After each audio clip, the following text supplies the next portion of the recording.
Auditeurs et auditrices de la radio Watt FM sur la fréquence 100.7, téléspectateurs et téléspectatrices de Twi TV au numéro 254 du bouquet Canal+.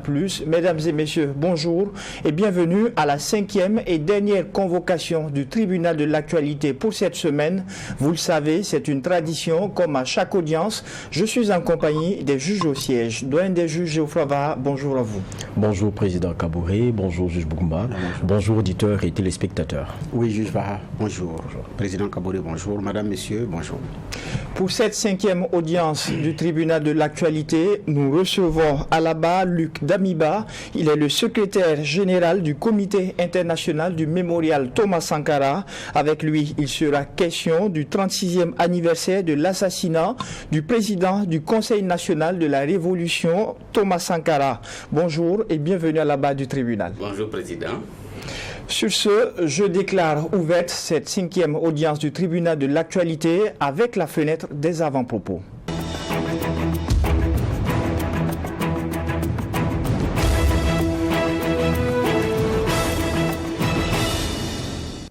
Doyen des juges Geoffroy Vaha, qu'est-ce qui retient votre attention ce matin? Moi je parlais football. On a tous suivi hier les tirages pour ce qui est de la CAN à Abidjan et on attendait de voir le Burkina serait logé dans quelle poule. On parle de la poule D. Le groupe D, on a l'Angola, la Mauritanie et l'Algérie. Pour moi, c'est un tirage favorable. C'est vrai qu'il n'y a pas de petite équipe maintenant, mais je pense que c'est un tirage qui est favorable, en tout cas pour nos étalons. Attendons de voir, parce que ça sera difficile de nous faire avaler qui ne passe pas ce cap-là, avec les équipes qu'on a. Et puis d'ailleurs, même la Mauritanie, je pense qu'on croise des crampons contre le 17. Et on est dans la même poule, ça sera cette fois-ci un match amical. Et c'est vrai que tous les Burkinabés ont les yeux rivés sur Velud qui, en tout cas, suscite beaucoup de questionnements parce que beaucoup n'arrivent pas à bien lire dans son jeu, dans la façon dont il impacte sur l'équipe et attendent vraiment de comprendre souvent ses choix. Et en tout cas, la CAN, elle est en train d'avancer à grands pas. On espère que les derniers réglages vont être bien faits parce qu'on ne peut pas se plaindre. On a eu une bonne poule, un bon groupe D dans sa composition. Et puis on joue à Boaké, c'est pas loin. Et donc tout est bien réuni pour sortir de ce groupe-là sans revenir très vite à la maison. Je pense que ceux qui gèrent notre football ont compris. Il y aurait une vraie pression parce que les supporters, là, ils ont trop attendu la CAN. Et il y a beaucoup d'aspirations, beaucoup d'attentes. Donc on ne va pas dire que dans le choix, il n'y a pas eu une bonne main. Il y a eu une très bonne main. Donc Hubert Velud, on vous regarde. Alors, juge Bougma, qu'est-ce qui retient votre attention ce matin? En tout cas, bravo aux étalons, beaucoup de courage et bon galop. Mon avant-propos va concerner une signature qui est annoncée entre le Burkina Faso et la Russie dans le cadre de l'implémentation d'un projet sur le nucléaire. Et donc, l'on se rappelle que le président Ibrahim Traoré avait souhaité, en tout cas avait demandé l'aide de la Russie pour aider le Burkina à en disposer. Et donc, il nous revient que le 13, il y aura la matérialisation donc par la signature pour l'accompagnement d'un mémorandum pour l'accompagnement russe envers le Burkina Faso pour la réalisation d'un tel projet. C'est un projet futuriste parce que qui parle de nucléaire parle de beaucoup d'argent. Au bas mot, c'est pas moins du budget annuel du Burkina Faso. Donc, c'est beaucoup d'argent à mobiliser. Mais c'est ça aussi, les grands pays, les grandes nations. Quand vos projets ne vous font même pas peur, ne vous effraient pas un peu par leur taille, c'est mieux de recommencer encore à les penser. Donc, j'ai dit que c'est futuriste, c'est ambitieux, mais je pense aussi que c'est réalisable. D'ailleurs, l'ancien Premier ministre Lassina Zerbo avait déjà laissé entendre l'idée du nucléaire. C'est d'ailleurs ce que Kagame lui a demandé de venir conduire au Rwanda quand il y a eu le coup d'État. Et puis bon, sa mission de Premier ministre a pris fin. D'ailleurs, il a été reçu aussi par le directeur de cabinet du ministre de l'Énergie actuellement pour parler de contours et de voir comment est-ce que c'est possible, alors que bon, lui, ancien patron de Lotis, disait que c'est beaucoup de gains dans le domaine de l'élevage, de l'agriculture, de la médecine, et donc voilà. Donc Ce se fait ailleurs, on applaudit. Ce n'est pas indispensable chez nous. Maintenant, ça demande également d'autres implications. Est-ce qu'on va aller en alliance avec d'autres pays? Est-ce qu'on va aller seul? Mais déjà, je dis, il faut également rêver grand pour prouver que nous aussi, on est capable de faire de grandes choses que nous admirons chez les autres. Voilà, c'est ce que j'avais comme avant-propos. Et dans exactement 48 heures, le Burkina Faso entend commémorer le 36e anniversaire de l'assassinat du président du Conseil national de la Révolution. Et pour marquer ce sujet, nous recevons aujourd'hui Luc Damiba, le secrétaire général du Comité international du mémorial Thomas Sankara. Déjà, monsieur les juges, le convoqué est à vous pour des questions de généralité. Alors, question de généralité. Quand on parle de Thomas Sankara, il y a beaucoup de choses à mettre à l'intérieur. Actuellement, c'est le projet mémorial. Il y avait un président, Rawlings, qui faisait office de parrain tutélaire de ce projet, en tout cas qui s'est battu corps et âme. On avait entendu parler d'une probable démarche auprès du président rwandais Paul Kagame. Aujourd'hui, où en est-on avec cette démarche? Oh, merci beaucoup. Donc, je crois que la démarche n'a plus eu lieu parce que déjà, quand vous revoyez l'enchaînement des événements en 2023, l'État a repris plein pied le contrôle et la gestion de cet ambitieux projet du mémorial Thomas Sankara. C'est entre les mains de l'État. Donc, le président du Faso lui-même s'est personnellement impliqué pour que ce projet-là aille jusqu'au bout. Donc, justement, ce qui justifie déjà que le comité international est passé de simple association à association d'utilité publique. Ce qui nous met un peu dans une... on doit être regardé par les institutions de l'État, on doit être contrôlé, le public peut nous contrôler aussi. Donc tout ça montre un niveau d'engagement au niveau politique. Plus le ministère de la Communication, de la Culture, des Arts et du Tourisme, qui est au premier plan en tant que ministère technique, donc qui conduit ce projet-là jusqu'à terme, parce que c'est un des projets culturels les plus ambitieux du Burkina. Pour ceux qui ne le connaissent pas, les gens ont pensé au début que c'était juste une statue mal faite, imparfaite, on peut dire, mais que ce lieu-là était emblématique. Les gens pensent que c'est ça le mémorial Thomas Sankara. On a dit non. C'est le début du mémorial Thomas Sankara. Ce n'est pas encore le mémorial Thomas Sankara. D'accord. Alors, ça dit que effectivement ailleurs, pour les héros de la nation, bon, c'est vrai qu'ils n'étaient pas encore élevés au rang de héros de la nation, mais ces genres de projets portés par des hommes d'État, qui sont sur les hommes d'État, sont en général portés par l'État lui-même. Ici, c'est des personnes issues de la société civile et des personnalités politiques, donc c'est des entités privées, si je peux m'exprimer ici, qui avaient lancé l'initiative. Donc, à vous entendre parler, votre comité sera dissous? Non, il ne sera pas dissous. Il s'est déjà passé au rang de cette association d'utilité publique. Ça reste association, mais d'utilité publique. D'utilité publique. Il ne sera pas dissous. Qu'est-ce qui change? Non. L'avantage que nous soyons là, c'est déjà que le projet a pu résister, subsister à au moins 3 à 4 régimes. C'est déjà l'avantage. Le fait que nous soyons un groupe de pression très fort, ça a permis au projet de survivre. Sinon, le projet serait déjà classé dans les oubliettes, comme dans beaucoup de projets culturels qu'on a connus au Burkina Faso ici. Donc déjà, il faut dire que c'est ça le rôle du comité, c'est contribuer. Au tout début, pour ceux qui ne connaissent pas, l'association comité a été créée justement pour accompagner l'État. Au tout début, si vous vous rappelez, Tahirou Barry en tant que ministre, c'est lui qui conduisait le processus. Entre-temps, il y a eu des va-et-vient, des hésitations, en tout cas, il y a eu un petit froid entre l'État et le comité. Donc le projet a pris un coup de froid. Je crois que Rawlings même est venu plusieurs fois ici, un peu fâché sur cette question. On a eu des rencontres officielles avec les officiels du moment là.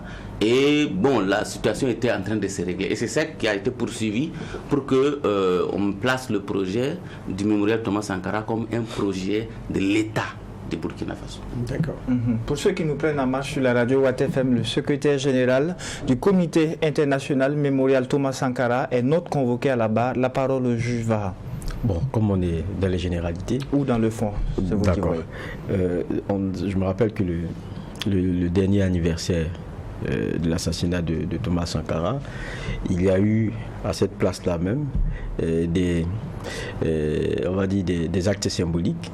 Passage de flambeau, je pense qu'il y avait 11 récipiendaires, parmi lesquels, c'était 12, en tout cas parmi lesquels le fraîchement venu capitaine Ibrahim Traoré, je pense le vendredi d'avant seulement il avait été porté par, comment on a appelé ça, là où on a pu caler la charge, les assises, voilà, il a été porté donc chef de l'État.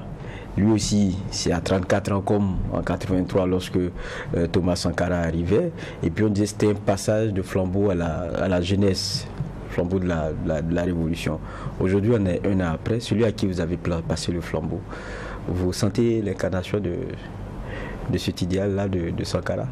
Oui, c'est comme, vous voyez, les gens qu'on donne le prix Nobel de la paix, on leur donne, pas qu'ils ont déjà fait la paix, pour qu'ils aient à l'esprit de faire la paix durant tout leur gouvernance. Il y a des chefs d'État qu'on a donné prix Nobel de la paix, ou d'autres qu'on a donné après coup, mais qui ont... Voilà. Mais ici, nous avons un chef d'État qui incarne un idéal, un rêve. Et donc on s'est dit, il faut mieux lui donner un flambeau déjà et dire que la jeunesse, c'est son tour. Ce qu'il peut prendre des idées de Sankara et appliquer en fonction du contexte, il va le faire. Et je crois qu'il essaie de le faire. Prenons quelques exemples. Okay. Sur l'actionnariat populaire, même si ça n'a pas encore de résultat, Sankara avait ce qu'on appelle l'effort populaire d'investissement. Ok, c'était l'effort populaire d'investissement. Donc tous les villages cotisaient. Et puis on a aujourd'hui l'effort de guerre qui est un peu. Sauf que les contextes sont très différents. On n'avait pas de guerre sous Sankara. On a eu la guerre des pauvres qui n'a pas duré très longtemps. Mais là, on a une guerre qui dure déjà presque 8-9 ans. Et il y a un contexte plus difficile qu'au temps de Sankara. Il n'y avait pas donc la lutte contre l'impérialisme. Il a matérialisé avec plein d'actes. Ça, au moins, toute la jeunesse africaine est fière de lui en le voyant. En tout cas, moi, je viens de l'extérieur du Burkina. Quand j'écoute les gens par rapport à ce que je connais du pays, ils voient que seulement un Sankara prime. J'ai dit, quand j'écoute des gens de l'extérieur, en tout cas la jeunesse africaine voit qu'un Sankara prime. Sur le domaine de lutte contre l'impérialisme, il a posé des actes forts, les accords. Et bon, bien sûr, jusqu'à récemment, la question de rebaptême de boulevard Charles de Gaulle en boulevard Thomas Sankara. Donc ça, c'est les actes, on peut dire symboliques, contre l'impérialisme pour aussi réapproprier sa souveraineté nationale. Bon, le reste, on peut regarder. Ce n'est pas encore parfait, mais on peut regarder sur le domaine de la sécurité. Il y a ces VDP qui l'ont vraiment mis en avant de la lutte. Vous regardez dans tous les terrains, les VDP sont devant. Donc on peut dire qu'on n'a pas passé à une guerre populaire généralisée comme sous la Révolution, mais ce n'est pas loin. C'est-à-dire que la guerre populaire généralisée telle que sous la Révolution était peut-être mieux structurée. Peut-être qu'il faut encore réfléchir davantage si on veut aller loin et vraiment consolider la question sécuritaire dans notre pays. On peut encore mieux conceptualiser et mettre en pratique cette notion de guerre populaire généralisée. Sur le domaine de l'agriculture, je crois que là, il suit les pas de Sankara. C'est vraiment notre secteur, le secteur d'avenir pour le Burkina. C'est celui qui dirige le Burkina et qui oublie ce secteur agricole, je crois qu'on aura tous les problèmes. Si quelqu'un ne peut pas manger matin, midi, soir dans ce pays, avec toutes ses potentialités, je crois qu'il y a un problème. Moi, je viens d'un pays, Mauritanie, où il peut faire 3 ans sans pleuvoir. Je suis dans des zones où il ne pleut pas. Mais les gens tirent l'eau du sol pour faire l'agriculture. C'est vrai que ce n'est pas encore arrivé au niveau comme Israël ou la Libye, mais nous avons un potentiel que beaucoup de pays nous envient. Et on ne sait même pas exploiter. On n'a pas besoin de pluie pour faire l'agriculture au Burkina Faso. On n'a pas besoin. Sankara en a pas pensé. Les barrages qu'il avait fait partout dans tous les villages. Aujourd'hui, les barrages sont tombés en désuétude. Il faut refaire des barrages dans tous les villages et rebooster notre agriculture. Je crois que c'est ça le programme que le président Ibrahim Traoré est en train de tracer. On n'a pas encore de résultats parce qu'on a quand même 1 an d'abord. 1 an comparé à 4 ans, je ne crois pas que ce soit encore possible. Mais la volonté est là. Il y a des erreurs. Il faut les encourager. D'accord. Alors, vous l'avez effleuré un peu tout à l'heure. En plus d'être élevé au rang de héros de la nation, il y a le boulevard Charles de Gaulle qui sera rebaptisé boulevard Thomas Sankara. Déjà, quelles sont les implications de ce statut d'héros de la nation et aussi comment vous avez apprécié le changement au niveau du boulevard? Commencer d'abord le statut de héros de la nation. Je crois que ça... Moi, je vais juste faire un rappel historique. En 1991, quand Blaise Compaoré, qui donc est le tombeur de Sankara, proclamait la nouvelle constitution du Burkina, il a promis dans son discours qu'il va élever au rang de héros de la nation 4 personnalités.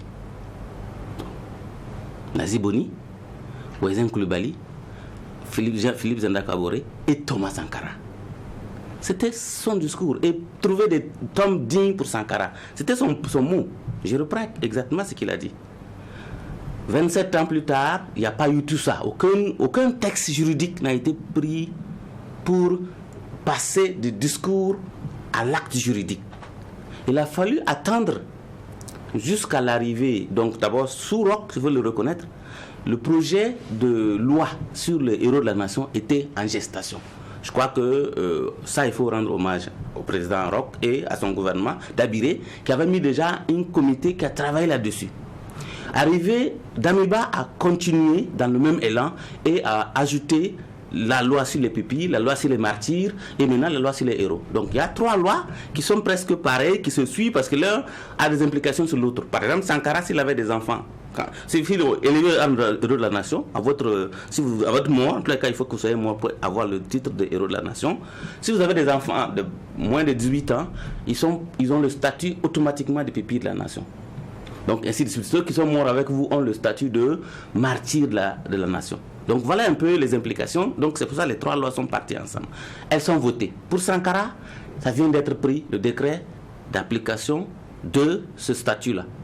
Il a droit d'abord à la protection de sa mémoire. Donc dans ce pays, probablement que dans les prochains mois, il y aura une loi qui va être prise pour protéger la mémoire de Sankara, comme au Rwanda, où vous ne pouvez pas être un négationniste de génocide rwandais. Nous allons pareil ici pour le Burkina, parce que Sankara a maintenant, sa mémoire a droit à ça. On ne peut plus s'attaquer à l'image de Sankara.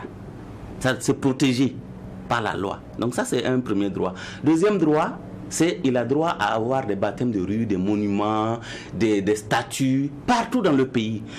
Je prends juste l'exemple de la France, comme on aime souvent citer ces exemples-là. Charles de Gaulle, pour le 20e siècle, aujourd'hui en France. Vous ne pouvez pas trouver une ville en France qui ne porte pas une rue, une avenue, une place, un édifice au nom de Charles de Gaulle. Et ils sont même partis plus loin, aller dans leur ex-colonie, imposer des avenues, des boulevards Charles de Gaulle, comme on a vu au Burkina ici. Dans tous les pays de l'Afrique francophone, vous verrez toujours quelque chose de Charles de Gaulle là quelque part. C'est pareil que nous devons faire pour Sankara. Je prends notre bon exemple pour le Cuba, José Marti. José Marti est le héros de Cuba. Et vous n'allez pas arriver à Cuba sans voir dans une ville à Cuba une représentation de José Marti. Donc c'est ça qu'on veut pour Sankara. Donc ça veut dire qu'il aura dans toutes les villes du Burkina. Les gens vont parler de culte de la personnalité, d'idolâtrie. Non. C'est que quand vous avez un héros qui peut être votre référence, parce qu'au Burkina, on avait demandé à l'Union africaine quelle était la personnalité du Burkina pour représenter. Jusqu'à présent, nous n'en avons pas. Parce qu'on avait, les textes n'étaient pas pris. Blaise n'a jamais voulu prendre les textes pour qu'on puisse dire, voilà, c'est la personne qui va représenter le Burkina au niveau des images, des statuts, des choses au niveau de l'Union africaine. On a notre place vide. Maintenant, c'est possible. Le Burkina enverra son dossier à l'Union africaine et on mettra une statue de Thomas Sankara à l'Union africaine. Donc voilà toutes les implications que ça donne aujourd'hui. Bien sûr, plus d'autres que je ne pourrais pas citer. La loi est disponible sur Internet. Les gens peuvent aller regarder et mieux savoir à quoi se retourne ce statut de héros de la nation. Mais Sankara ne sera pas seul. Peut-être qu'il y aura d'autres héros de la nation qui viendront plus tard. Mais pour l'instant, c'est l'acte politique qui est posé, qui est important à apprécier. Et nous sommes très satisfaits. D'accord. Alors, juge Bougma. Oui, mais il y a vous avez un deuxième volet de votre question qui n'a pas été répondu. Oui, c'était la rue, le boulevard. Oui, je crois que le boulevard, c'est déjà l'application effective de cette loi. C'est ce décret qui a été pris en élevant Sankara au lieu de la nation. Je crois que c'est la mairie de Ouagadougou qui a introduit le dossier en Conseil des ministres, donc en passant par son ministère de tutelle. Et donc cette rebaptisation a été effective. Ça donne le ton que, évidemment d'autres collectivités vont suivre. Mais c'est un acte politique, c'est un acte symbolique, c'est un acte psychologique. Vous vous rappelez que des jeunes, quand à la visite de Macron, avaient déjà posé un acte de citoyen de désobéissance en rebaptisant cette avenue boulevard Thomas Sankara. Donc, je crois que c'est un peu ce rêve des jeunes qui a été réalisé. Bien sûr, je dis c'est un acte politique. Il faut le voir dans ce sens-là et c'est bien. D'accord, oui, allez-y, juge Bougma. Oui, d'accord. En ce qui concerne le statut de héros de la nation, Blaise effectivement l'a dit, il n'y a pas un texte juridique qui encadre, qui accompagne, mais à Ouaga 2000, il y a un mémorial aux héros nationaux qui trône. Ça aussi, il faut relire l'histoire. Ce mémorial est venu comment? Suite à l'assassinat du journaliste Norbert Zongo. Le pays était presque au bord de la division. Il a fallu faire quelque chose. Ce acte a été posé comme ça. Je me rappelle quand on a lancé le concours architectural pour choses, le débat était là. Mais vous mettez un monument de héros de la nation et on n'a aucun texte qui dit qui est héros de la nation là-bas. Vous vous rappelez le débat qui était nauséabond, qui s'est posé quand il s'agit d'inhumer les restes des suppliés. Oui, non, d'abord les suppliés du 15 octobre. Les restes de Sankara et ses camarades. Les gens qui ont voulu qu'on place ça au niveau du monument des héros de la nation. On a dit, mais il n'y a aucun texte qui dit que quelqu'un est héros. Sankara n'est pas encore héros. À ce moment où on parlait, Sankara n'était pas héros. On a dit qu'on a prévu, si on veut être logique, l'État a prévu et désigné un espace pour faire le mémorial Thomas Sankara. Quelle logique quelqu'un qui visite le Burkina va comprendre que Sankara, les restes de Sankara ou le corps de Sankara soit posé au monument des héros de la nation et il a un mémorial lui-même dédié. Il ne va pas comprendre. Il va venir, il va dire, mais c'est une discussion que nous on a eue il y a 5 ans. Il ne va pas avoir ça dans le fond de l'histoire.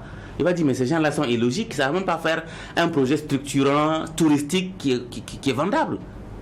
C'est ça qui a amené l'État à dire, nous avons un projet structuré qui est déjà là, on place le mausolée au même lieu qu'il y aura le mémorial. Donc voilà un peu déjà la raison. Donc le mémorial pour l'instant, le mémorial des héros de la nation, aujourd'hui peut-être on peut dire un texte maintenant des héros de la nation, mais encore faut-il qu'on sache qui est héros de la nation. Donc ça veut dire que logiquement, une image de Sankara a droit d'être placée là-bas, si on considère. Mais l'autre conflit qui est là, on a mis les martyrs de l'insurrection là-bas, alors qu'ils n'étaient pas encore martyrs. Légalement, ils ne sont pas martyrs. Maintenant, on peut les déclarer martyrs si il y a un processus aussi pour être déclaré martyr. Donc ce processus-là, puisqu'il y a un décret qui a été pris pour appliquer la loi sur les martyrs. Donc si les gens suivent ce processus-là, ils vont être déclarés martyrs. Peut-être qu'ils ont droit à être là-bas. Mais est-ce que ce sont des héros de la nation? C'est la question. Donc, c'est dit que si on va limiter les territoires et être très, je dis, rigoureux sur la loi, il faut qu'on respecte la loi. Pour moi, c'est ça qui est important. Donc, la place, elle a été faite juste pour un besoin politique. Calmer les ardeurs, faire semblant, mais jamais de prendre d'actes qui a des conséquences, non seulement psychologiques pour les gens, parce que même les parents de ceux qui sont là, qui sont restés vivants, le fait de trouver un endroit où on peut aller se recueillir, quand on sait que au moins c'est symbolique pour le pays, on reconnaît, la nation du Burkina reconnaît la valeur de la personne, je pense que c'est déjà psychologiquement important pour les gens. Ça, je crois que la concrétisation là aujourd'hui, bien sûr avec l'effort de plusieurs régimes successifs. Allez-y, juge Va. Oui, c'est vrai que tout à l'heure, il y avait la parenthèse du débat nauséabond, comme vous avez dit, sur l'inhumation des restes de Thomas et ses compagnons qui sont tombés. Aujourd'hui, ça s'est tassé, parce qu'on avait vu des familles un peu déchirées sur la question. Ça s'est tassé un peu. C'est pour ça que j'ai dit que c'était nauséabond. Pourquoi? En Afrique, en général, on ne discute pas trop, en tout cas dans l'espace public, sur la question de où on va inhumer les gens. Le jour qu'on communique, on dit voilà, les gens se sont entendus. Or que ça, Sankara était déjà un chef d'État, en tout cas un ancien chef d'État. Il est mort en exercice, un militaire. Quand on regarde les lois, la famille ne fait que suivre ce que l'État va décider. C'est ce que dit la loi. Il y a eu peut-être une exception, mais qui était une exception demandée de son vivant. Vous avez compris? Okay. C'était une exception. Ce qui fait que vous avez certains chefs d'État de Burkina qui sont morts, mais qui sont dans leur village. Mais c'était une exception. Le reste, la règle, c'est que c'est l'armée qui s'en occupe. Donc l'armée s'est occupée de l'inhumation de Thomas Sankara. Les familles, et là aussi, je pense qu'il y a eu une intoxication. Ok. J'y étais au cœur de l'organisation pour l'inhumation le 23 février passé, c'est de cette année. Toutes les familles, sans exception, ont accompagné dans la dignité les corps, le reste de leur corps, jusqu'au dernier tombe. Toutes les familles, il n'y a aucune famille qui a manqué à l'appel. Bien sûr, il peut y avoir des petites divisions, des petites ceci, au sein des familles, comme dans toutes les familles. On a entendu, bon, il est là-bas, mais n'est pas au nom de la famille. Bon, on a entendu tout ça. Voilà pourquoi je ne veux pas rentrer dans cette polémique. Mais je demandais, est-ce qu'après, ça s'est assis, vous êtes parlé. Vous imaginez l'État, parce que je ne parle pas au nom de l'État, vous imaginez l'État aller dans chaque famille pour vous dire, entendez-vous d'abord, l'État décide. Les familles font leur bagarre, mais finalement, elles vont venir. Elles sont venues. Les vieux de Timbokin, certains représentants de la famille nucléaire de Thomas Sankara, ils étaient là. Est-ce que le débat peut être posé encore? Je crois qu'il faut dépasser ça pour passer à autre chose. Nous, nous voulons encore que tous ces gens qui étaient contre au départ, et ça, je vais vous dire sans donner de nom, il y a des gens qui ont même fait des déclarations médiatiques, mais qui sont venus après la cérémonie s'incliner sur la tombe de leurs parents, en reconnaissant que, bon, finalement, c'était la meilleure solution. Mais il y avait de l'émotion, il y avait de la passion derrière, on comprend. Mais l'État, il reste régalien de tout ce qu'il va. L'État, on a passé, comme vous imaginez, 8 mois sans que ces gens-là n'aient où dormir. Je vous donne le témoignage d'un vieux, je ne citerai pas son nom, un ancien compagnon très fidèle de Sankara. Il me dit, jeune homme, ce que l'État vient de faire là, ils m'ont sauvé mes nuits troublées, mes nuits blanches. Je dormais là, souvent. Sankara vient me réveiller. Vous avez où dormir? Vous avez des fauteuils. Moi, je suis où? Vous n'avez même pas une tombe pour moi. Le gars, il se réveille en sueur. Vous imaginez? Donc, tout ça, et le nombre de témoignages qui sont venus après, finalement, on peut aller en paix. Le lion a dit ça. Jeune homme, je n'ai pas été à l'inhumation, j'étais souffrant, mais ce que l'État a fait pour Sankara et ses camarades, moi, je peux aller en paix maintenant. Le jugement a eu lieu, on les a inhumés, ils ont où se reposer. C'est pareil. Pierre Ouedraogo qui est parti en même temps, c'était son rêve aussi. Il disait, maintenant nous autres nous pouvons partir, nous avons remis le flambeau, on a tout fait, au moins on peut rejoindre Sankara. Donc et tout ça, c'est des symboles forts pour l'Afrique en tout cas. Donc je parle de ce que je connais.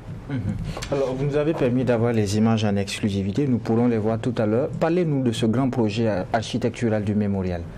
Merci. Là aussi je veux dire que beaucoup de Burkinabés pensent que le mémorial Thomas Sankara, c'est la statue imparfaite qui est posée. Non, il y avait eu une longue polémique là-dessus. Nous nous sommes même excusés publiquement. Et non, le projet mémorial Sankara est structurant.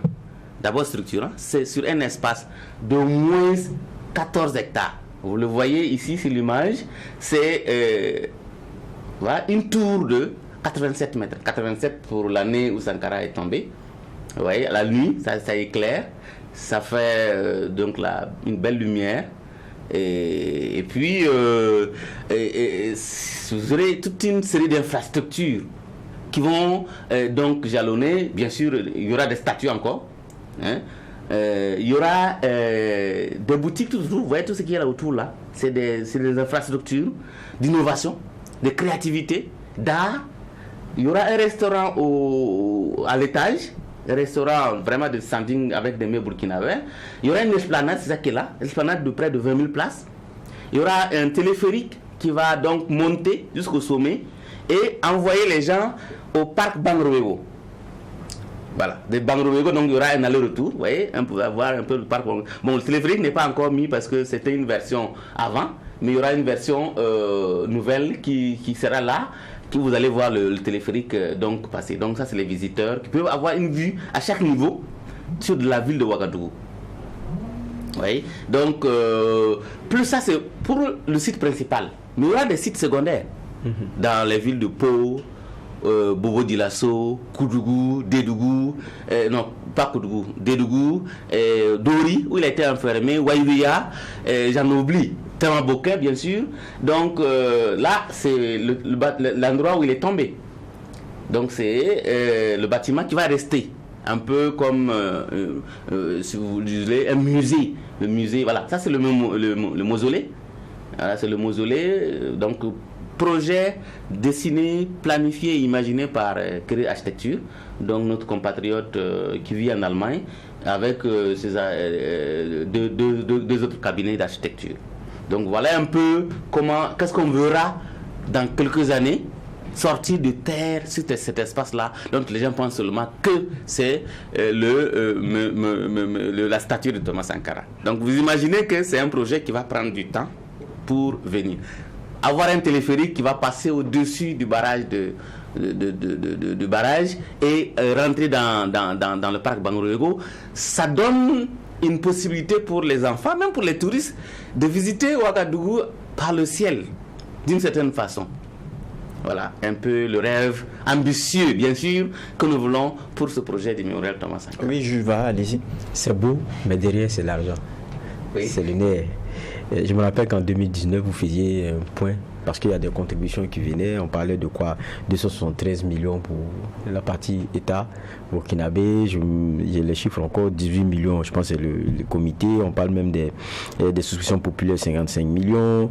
Et aujourd'hui, on en est à quoi? Dans la mobilisation des ressources pour ça, ce projet. Bon, je vais d'abord faire un point. C'est vrai qu'on avait un chiffre. Je vais vous même corriger un peu ça parce qu'en temps ça a évolué. L'État lui-même avait promis 6 milliards.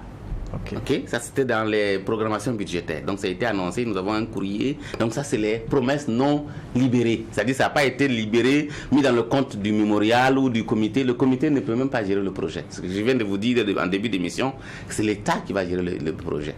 Donc premier élément, 6 milliards de promesses. Il y a des privés qui ont promis des agrégats.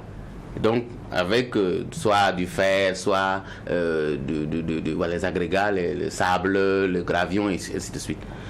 Et il y a d'autres personnes qui ont, des pays entiers, qui ont promis, sans donner le montant, mais dit dès que le projet commence, nous, État de tel pays, nous sommes prêts à engager des fonds pour la construction de ce projet-là.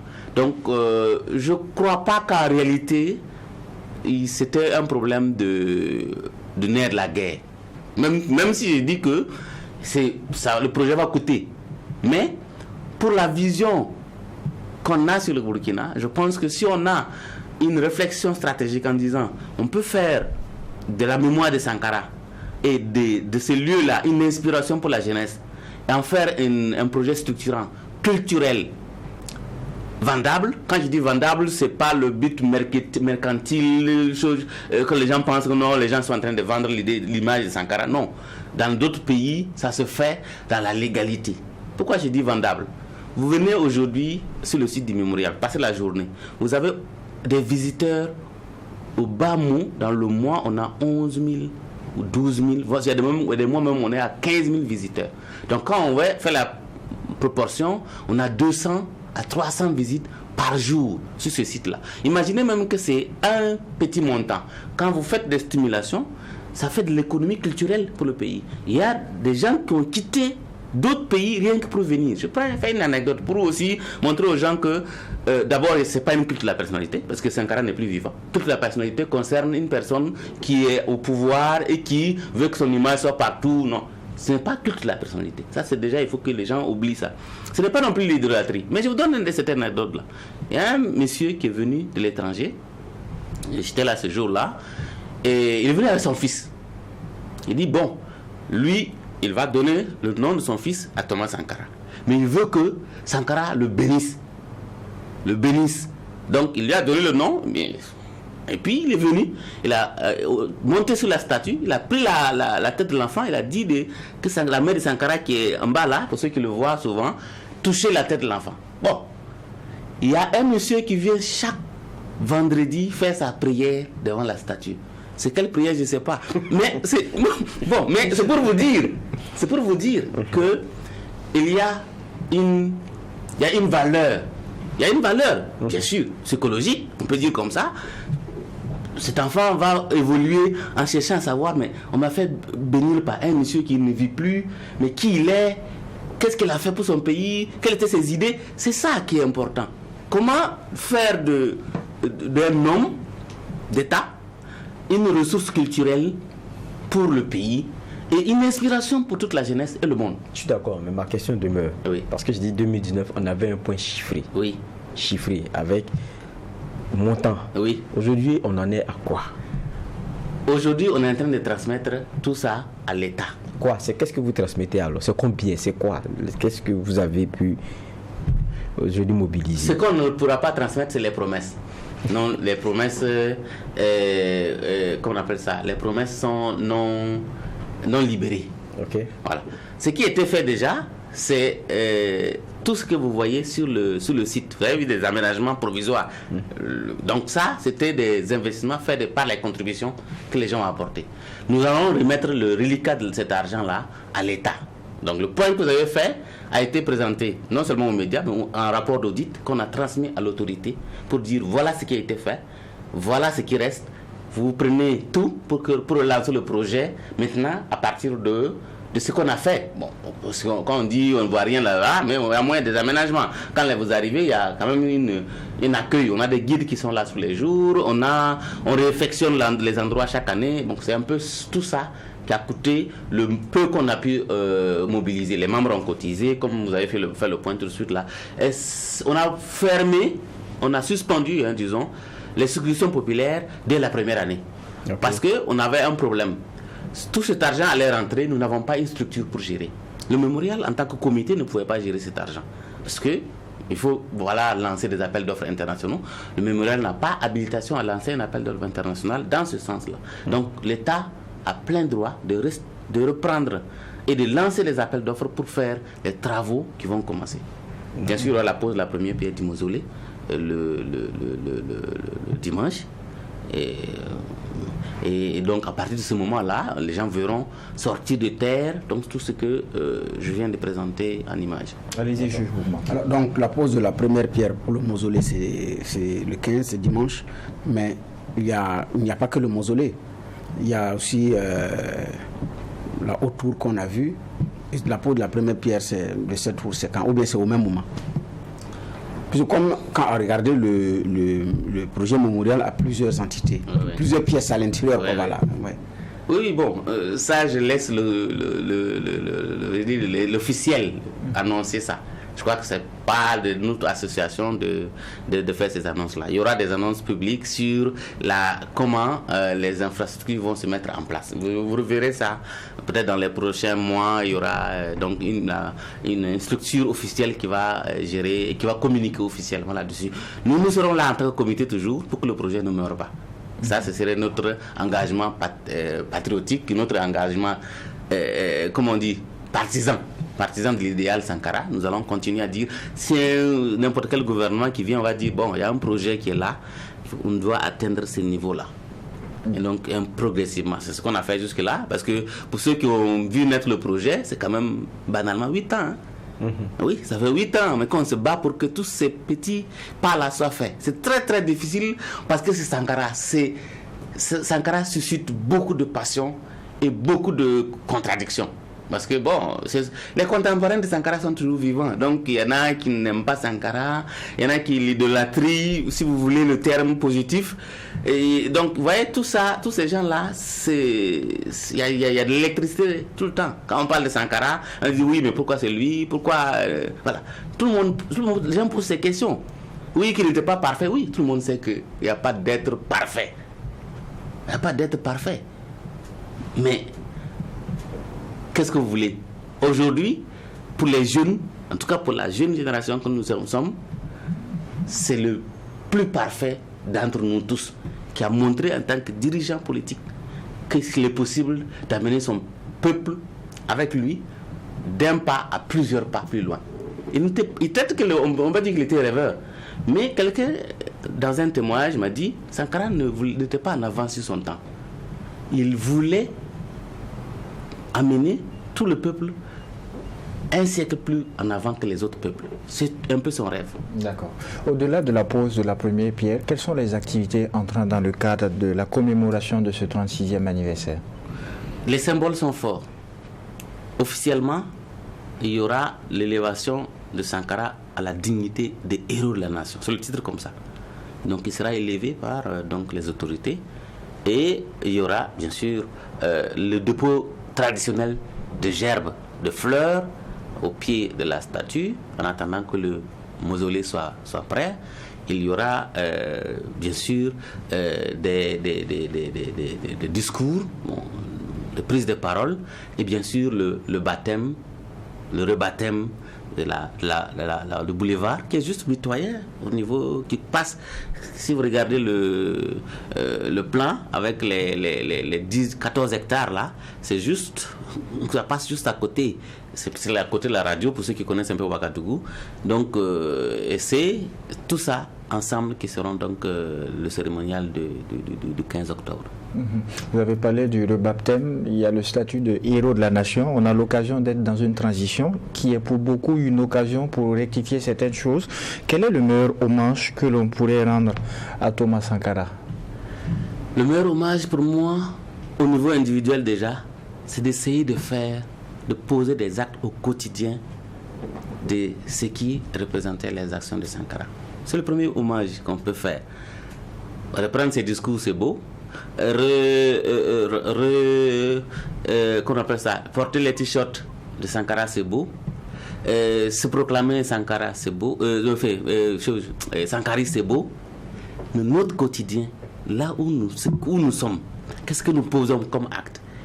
Est-ce que nous nous posons toujours la question, et si c'était Sankara, puisque nous nous rendons compte de rendre hommage à Sankara, qu'est-ce qu'il aurait fait maintenant sur tel secteur, en matière de journalisme, en matière de cinéma? Tout ça a été posé par des questions dans le discours de Sankara ou dans les actes de Sankara. Et donc, pour moi, c'est déjà le premier point. Le deuxième point, c'est d'essayer d'actualiser, je parle pour chaque niveau. Si vous êtes un leader politique, c'est d'essayer d'actualiser d'abord le discours d'orientation politique et de voir ce qui peut être fait.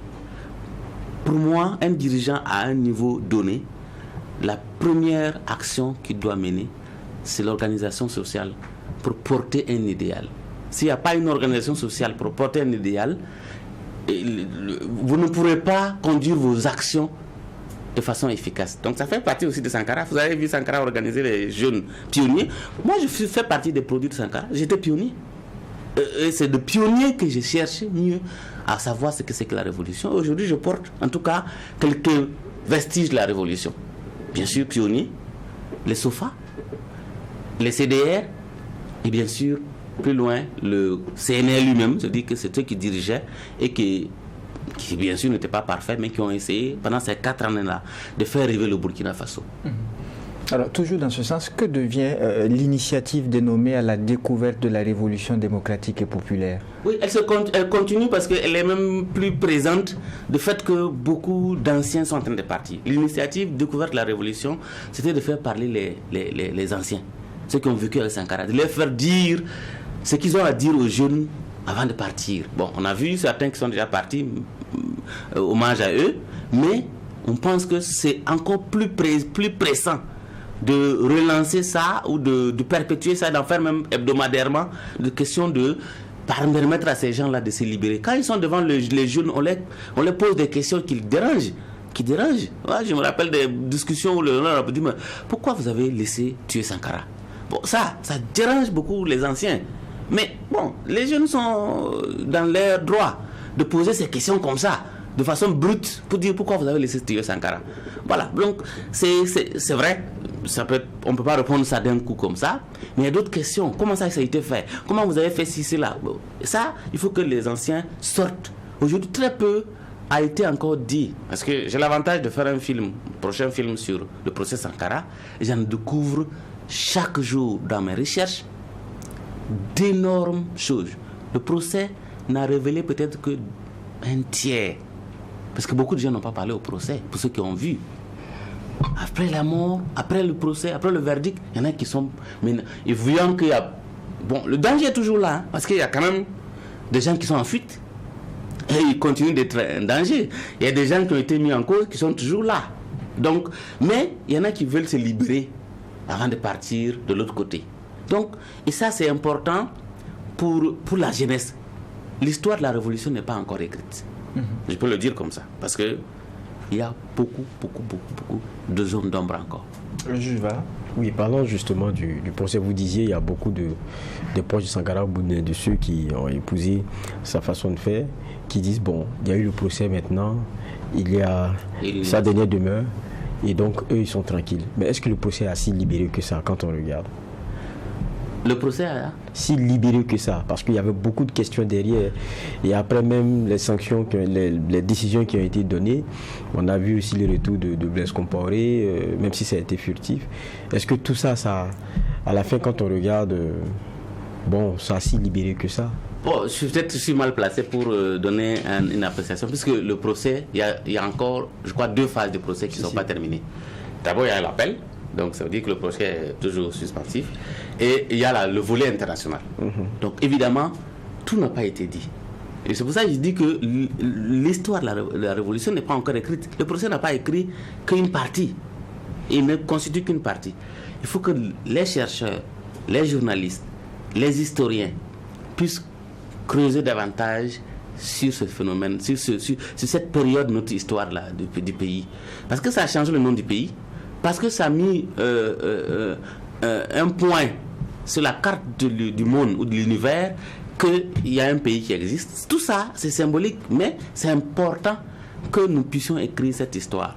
Sans vraiment la détériorer. Non, il faut qu'on l'écrive. Et c'est les acteurs vivants aujourd'hui qui peuvent nous révéler ça. Allez-y, juge Bougman. Oui, donc c'est un projet porté par vous. Maintenant, c'est l'État qui en a la charge. Vous dites que votre rôle également, c'est de faire en sorte que le projet aboutisse. Mais quand on sait que l'État, par moments, sous le tropique, s'invite, il y a des moments où des points morts qui traînent. Est-ce qu'il n'y a pas un risque à ce niveau? Est-ce que vous avez des garanties nécessaires pour ça? Bon, oui, on peut dire que pour l'instant, on a des garanties fortes. Et on a aussi le fait qu'on ait le statut d'utilité publique.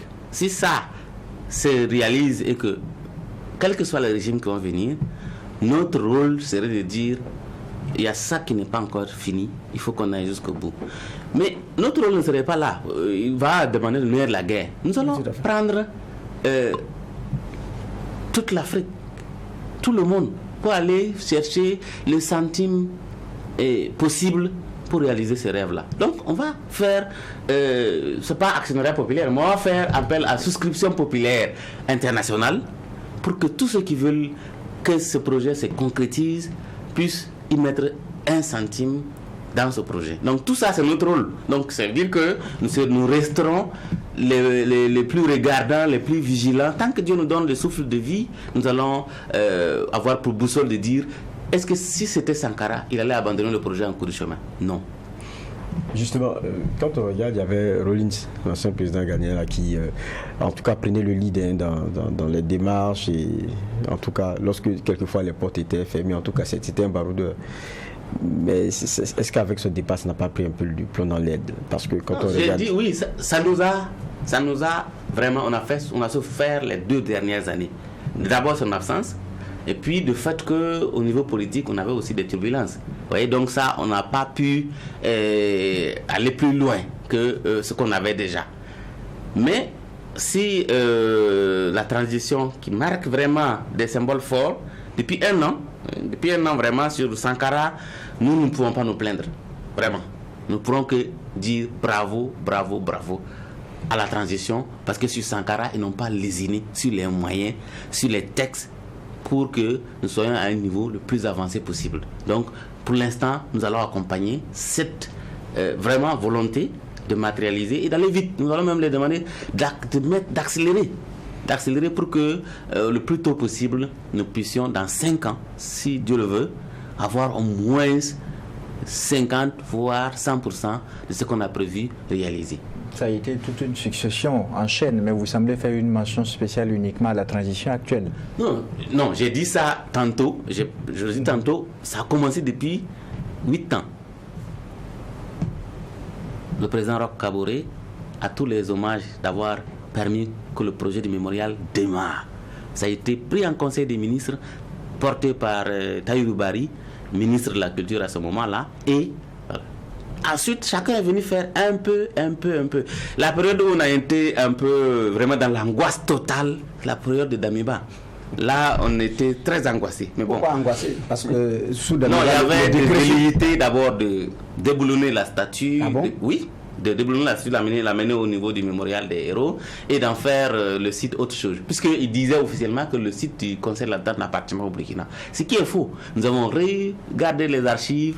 Sankara lui-même a envoyé un courrier quand il est venu, puisque le Conseil de l'Entente a été récupéré par le Burkina sous Sankara. Sankara qui a repris le Conseil de l'Entente en faire le siège du CNR. Il a téléphoné à tous les chefs d'État à ce moment-là pour leur dire le site du Conseil de l'Entente est récupéré par le Burkina. Il a envoyé un courrier.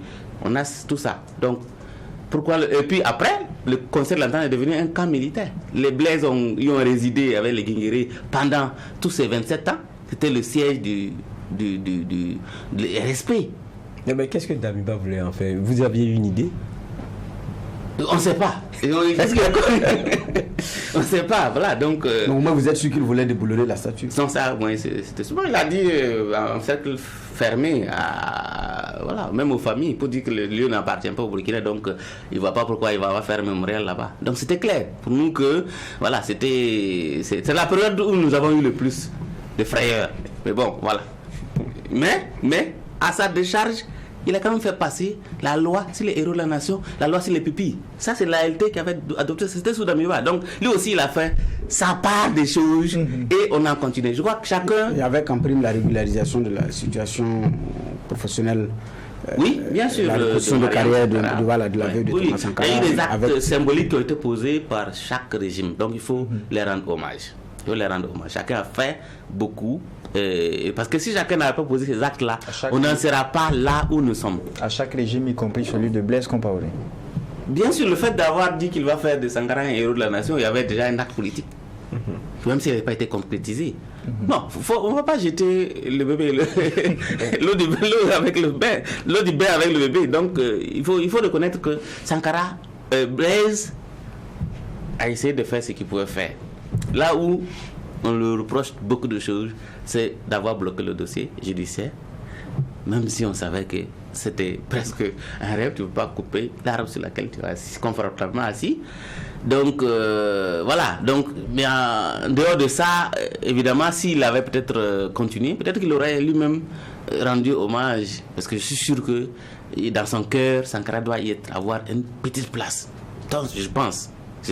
Voilà. Donc, je pense que c'est pas... On peut pas faire jeter la thème sur Sankara, sur Blaise de cette façon. Et au moins, il a voulu dans le discours pour honorer Sankara et il n'a pas réussi à le faire en acte. Et c'est ici que nous mettons un point final à cette 5e convocation du tribunal de l'actualité. Je rappelle que Luc Damiba, le secrétaire général du comité international mémorial Thomas Sankara, était notre convoqué à la barre du tribunal. Avec lui, il a été question du 36e anniversaire de l'assassinat du président du Conseil national de la Révolution. Merci d'avoir répondu à la convocation. C'est moi. Merci, juge Bougma, pour les angles de regard et d'analyse. Merci, juge Geoffroy Vaha, pour les clés de lecture. Merci à vous, mesdames et messieurs, qui nous avez suivis ici au tribunal de l'actualité. La rigueur d'une justice équitable s'applique sur tous les sujets enrôlés. Au revoir et rendez-vous est pris pour lundi pour une autre convocation.